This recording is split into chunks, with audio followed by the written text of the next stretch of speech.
Well, turning now to the 2020 presidential race, Senator Elizabeth Warren is heading to Puerto Rico today, where she will take part in a conversation about the island's recovery from Hurricane Maria. She's the second presidential hopeful to visit the island following fellow Democrat Julian Castro. Tomorrow, Warren heads to South Carolina. Well, two other potential presidential candidates have already visited the state this week. Neither Senator Bernie Sanders nor Cory Booker have announced that they are running, but both took part in Martin Luther King Jr. Day events on Monday. Well, Sanders continues his swing through South Carolina today. Well, the big newspapers in the states are taking notice, and the Post-Courier's cover reads this: presidential race gets head start in South Carolina. The Beaufort Gazette reads, Booker, Sanders evoke MLK's vision while courting South Carolina's black voters. Joining me now, Democratic strategist Basil Smikle. He's a former director of the New York State Democratic Party and also a lecturer at City University of New York. Basil, thank you very much for joining us. My pleasure. You were telling me in commercial break, people have forgotten that South Carolina was actually, just with the black vote in general, President Obama didn't do well initially.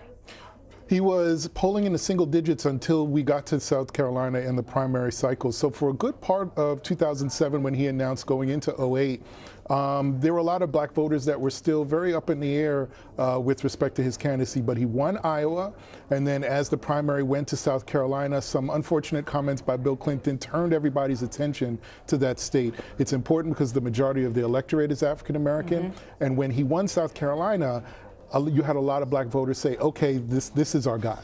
It's so interesting. You reminded us of that history, but remind us again, why do you think South Carolina is so important for these Democratic hopefuls so early on? Again, because of the majority African-American electorate among primary voters, it can be viewed as a litmus test for how you'll do in the African-American community broadly, but also a couple of other things. This cycle is starting very early because there are probably going to be 1,000 candidates on the Democratic side this year. So people want to get started really early in terms of raising money, in terms of building their staffing. And again, because it's a southern state with a heavy African-American presence, it's a good way to sort of engage also civil rights rhetoric and how you'll do in communities of color broadly. I want to talk a little bit about Senator Kamala Harris.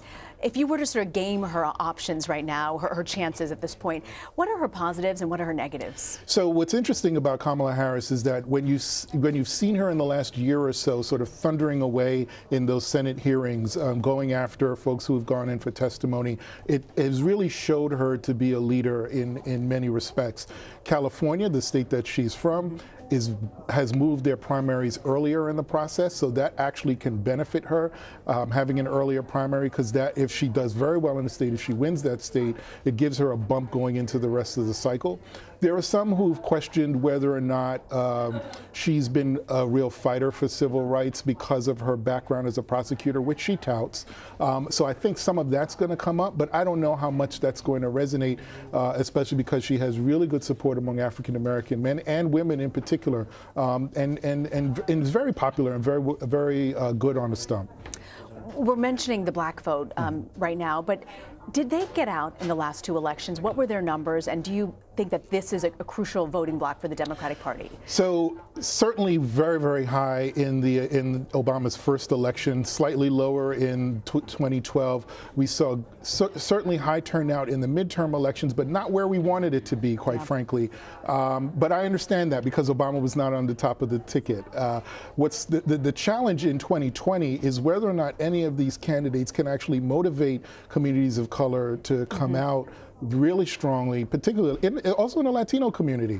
Are these communities going to come out when Obama is not at the top of the ticket and there's no African American at the top of the ticket or Latino? The concern has been, and some of the polling has suggested, that voters are looking at predominantly white male candidates as presidential contenders. That's going to be really concerning, and maybe for Kamala Harris and others. In the groups of people of color, voters are looking at white male candidates? Overall, Democratic voters in the primary have, in the polling, suggested that the white males like Biden, Beto, and others, those are the ones that are polling highest. Wow. And so the concern is, if you have a white male at the top of the ticket when all of these conversations are about over race, and immigration, what's that going to do in terms of motivating the electorate? So some of the other dialogue is whether or not someone like a Kamala Harris or Cory Booker are really running for the #2 spot as opposed to the #1 spot. But again, if you don't have the ability to create a social political movement around your candidacy, like Obama did, no matter who you are, it's going to be a problem for Democrats. You know, we have such a wide array of reaching people now. It's not just through our television screens these days. What do you make of the way that these candidates, particularly the women who have come forward now, you know, Kamala Harris announced on a morning show, Gillibrand announced on a late night show, Tulsi Gabbard announced on CNN. What do you make of the platforms that they're choosing, and why do they decide to do what they do? Well, remember what I was saying earlier, there are going to be 1,000 people in this race, and I think that's the product of the fact that folks are anticipating a very big primary season with tons of candidates. They want to get out early. They want to get out on the biggest platform that they possibly can. You've seen Beto, for example, do this sort of tour, and he's sort of Instagramming his dental appointments or what have you. So it's an opportunity for people to kind of come out and carve out their own space really, really early. And so that's what you're seeing. It's these big platforms really early in the cycle, try to get their name out there so that they could at least get a week of press to themselves. So they really have not been aiming their firepower on each other at this point. Correct. What point do the Democratic gloves come off?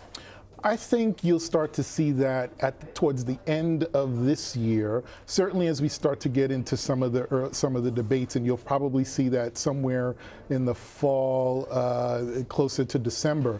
But and by then, hopefully, the candidate pool will thin out a bit.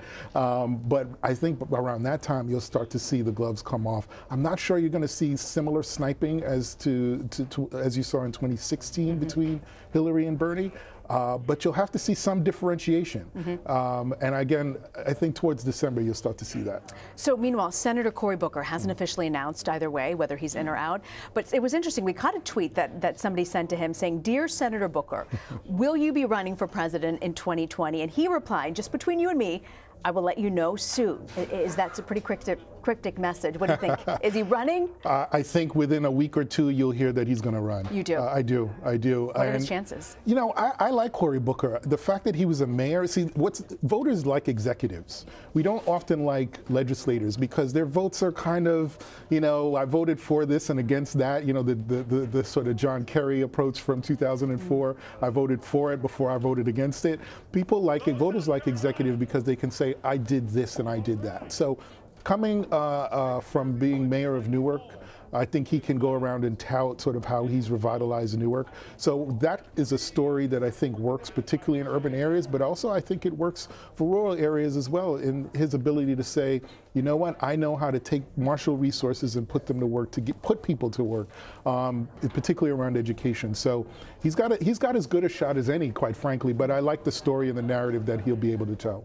You know, the great thing about politics is sometimes the person you think is going to win doesn't always end up winning. I know. Right, you do this very well. I was there in 20ustixteen at the Javits Center crying my eyes out. I wasn't referring to that. I was just saying in general. You know, in '92, Bill Clinton, the governor from Arkansas, That's right. Nobody really gave him a chance in the beginning. Right? That's right. I even go back to Jimmy Carter. And in fact, the reason that Iowa gets so much attention now is because of Jimmy Carter, because no one gave him a chance. But he said, you know what, I'm going to spend all my time in Iowa, do some picnics, do some barbecues. And he actually carved out this really interesting niche for himself when he ran and then wound up winning. And so there is really no way to predict what's going to happen in this cycle, quite frankly. But what I've been telling folks is to let the voters decide.